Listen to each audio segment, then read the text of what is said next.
Good Friday morning. Welcome back to BT. Question for you. Are you feeling a little bit overwhelmed and maybe stretched too thin? You're not alone there. Stress expert Allison Graham here with simple, practical strategies to help you relieve some of that pressure, but also to build resilience and rediscover that spark that is in each and every one of us, even when there's no time for a break. And Allison, come on in here, because I was just saying off camera, with the start of the summer, and you're trying to schedule everything into the summer to see everybody and do all the things, that's when the stress really starts ramping up, I find. It really can, but it's interesting because a lot of people in the holiday season, right, at the end of the year, they go, oh, I can't wait till the summer. That's when I'm going to get a break. And so we're often looking for this future state where we're going to be less stressed. And my message is, no, let's deal with today's reality and stop having the stress created around what is actually happening for you. Let's talk about the burnout. Okay. And when do we feel that burnout? How do you know when you're burned out? Well, you're probably very exhausted. Yeah. You're not in the mood for things that you used to love to do. And you'll probably find that you're a little bit grouchier than normal. Yeah. Right? And as things start slipping through the cracks, that's when you know, oh, maybe I really have to reset my... But you say don't take a full-on break. Well, you can, but it's often not feasible. Right? Like if you can have, 20 weeks of vacation, go for it. But most people can't. And often it's the balance of the home and the work and all the pressures from the world that are coming at us. So we can't just disappear from that and expect our stress to go back, because then when we come back from vacation, stressed again. The big thing too is guilt. And like in the summer where you're being invited to so many backyard pool parties or a cottage, and then you can't go, but you feel like you have to go, you have to do everything. What do we do about that guilt and kind of protecting our energy? So guilt is often about your own expectations and assumptions about other people's expectations and assumptions. Yeah. So if you don't want to go, if you say yes, that is actually saying no to something you really care about. So reframing the guilt and making a decision and figuring out, what do I want to do, and make that decision, because otherwise you're going to end up with regret.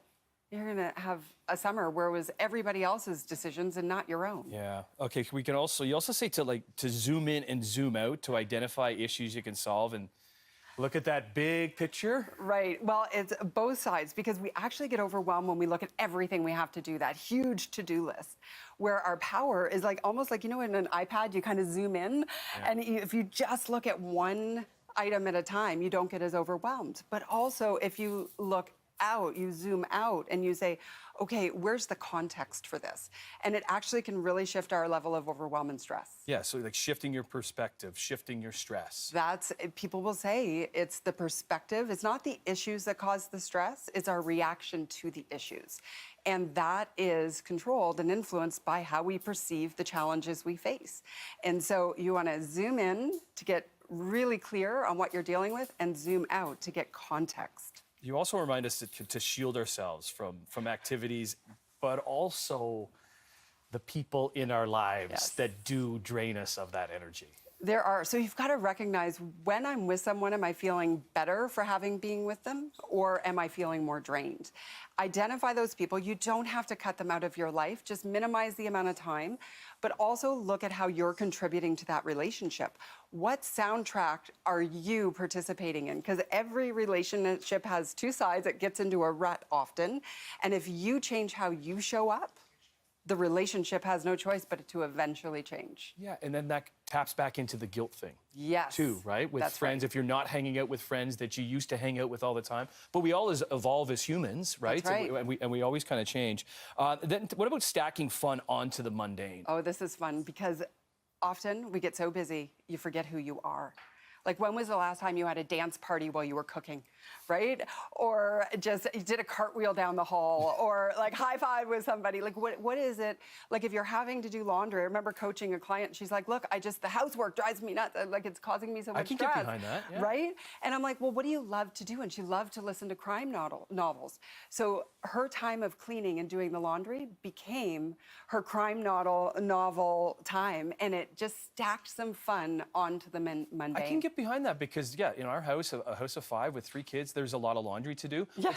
But sometimes I enjoy it because that's my time. Right. To go upstairs in my room and watch a show or watch some sports, and while I'm folding the laundry and doing that, don't bother Daddy. He's doing the laundry. Right. Very important work. Yeah, this Somebody's is all good gotta stuff. fold it. Where can we find more online? AllisonGraham.com, and I'm launching a new club. It's an online club where it's called Live Your Best Life, and I'm going to be coaching. It's free and just a place where people can come and find strategies to de-stress their success. Like, is it helping each other and healing? It will be. I'll be guiding it, and I have a lot of content, as you would imagine. Sure. And I'm just going to give it all there because I think people are desperate for something to feel less stressed. Okay. As a stress expert, do you ever get stressed? Well, so here's the funny thing. It's like this, the resilience matrix. I was doing a keynote on this yesterday. It's like sometimes you're in like victim mode and you feel like you're blaming the world, but we need to know the strategies to come out of it really quickly. So of course, I have my patterns, and like every human, but judging ourselves for those doesn't help us fix it. And so I've just started to identify, when do I feel really stressed and how can I reset it in the moment? And that's what I want for people, to know that when you're having a bad day, you can actually shift the direction of that day to have an amazing day. Let's go to somebody who doesn't seem to ever have a bad day. That's our Devo Brown. You always never seem to be, like, Devo is somebody that's always positive. Hi. Do you get stressed, Devo? A Do little you? bit here and there sometimes, but it has to do with other people. Like, I worry about others. I know Allison can probably relate to that with some of the workshops and the talks that she's done. But also, Allison, when you talked about maybe doing a cartwheel in the hallway, Yes. it didn't end well for me, so I'm just gonna stick to dancing and doing the dance party while cooking. I think that's the best way.